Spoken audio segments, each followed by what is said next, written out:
在2002年的深秋，工作小组循着牧笛声来到好山好水的美丽南庄。这里有着一群小朋友，正很用心地吹着牧笛，望着他们努力的脸庞，陈以诺牧师露出和煦的笑容说：“15年了，我所坚持的梦想，永远还没抹边啊！”我们有一个梦想，就是说，希望在我们台湾，有人一听到直笛就会想到说啊，南庄南庄那个地方牧笛很不错哦，那边的小孩、大人大家都会吹哦。但这是一个理想，还要慢慢去努力啊。我们已经往着这个方向在走。15年前，刚从台南神学院毕业的陈以诺牧师，带着满腹的理想来到南庄传高。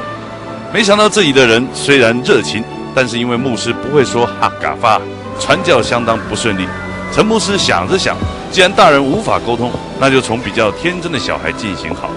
于是便着手成立了儿童牧笛班。当初我们来到这边以我们的背景来讲，闽南人的背景来讲，好像到了国外一样，到了一个很陌生的环境，语言不通，文化背景完全都不了解。那我们要在这边怎样展开工作是蛮困难的。刚开始第一班，1988年的9月，第一班成立，8个孩子，就从8个孩子开始，达到最多大概是在5年前啦，就是我们庆祝10周年的时候，达到最多，那时候大概128个左右啦，128个左右，那几乎比我们南庄或者南庄山里面那些国小像蓬莱国小、东河国小的学生还要多。陈牧师讲的真的是相当的欢喜啊！但其实真正在讲台上指挥的，却是学儿童音乐的牧师娘，牧师的补娘。对不起，是真美丽小姐。她坚持我们一定要用美丽来称呼她。他们夫妇俩，一个负责教牧笛，一个负责规划活动与比赛。也因为这样的分工合作，让小孩子遇到这两人有着完全不同的反应。这个好像就是自然而然就这样分工了，因为小孩子都笑我音痴嘛我说牧师绝对不是音痴，你们是显性，我是隐性的没有表达出来而已啊。我绝对不是音痴，但是音乐上的领域我没有像他那么专门，所以那个就是浅由他负责，我不介入。但是我就是规划说，好像小孩子下课以后这一些活动或者是假日的活动，他会办黑脸是不得已的啦因为他当一个老师，你在上课绝对不是随随便便，你一定很严格在要求在训练，所以无形之中因为他的工作这样，他就扮黑脸了所以大家都怕他，都比较不怕我对啊，所以我是很冤枉的其实我是很可爱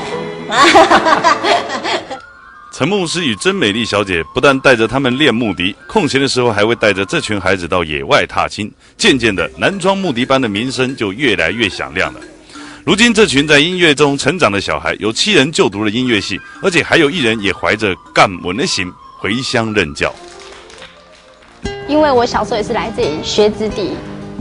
然后我觉得蛮有兴趣的。后来我就投考音乐学校，因为是我们牧师娘栽培我来考的。后来我们牧师娘就是说，因为南庄就是乡下的地方就是没有音乐老师，所以我就想说他就说那你回来好了，因为没有老师后来我就想，好那我就回来。我们问陈牧师说，牧笛班成功了，可是传教有成功吗？牧师苦笑着说，共动给通出了。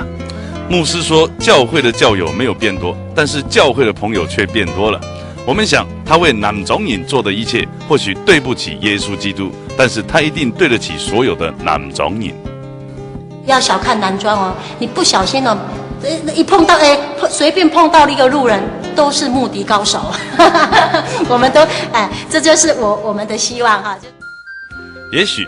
当你有一天不小心发现属于客家独有的牧笛文化时，别忘记这是当初南庄的客家人所做的努力。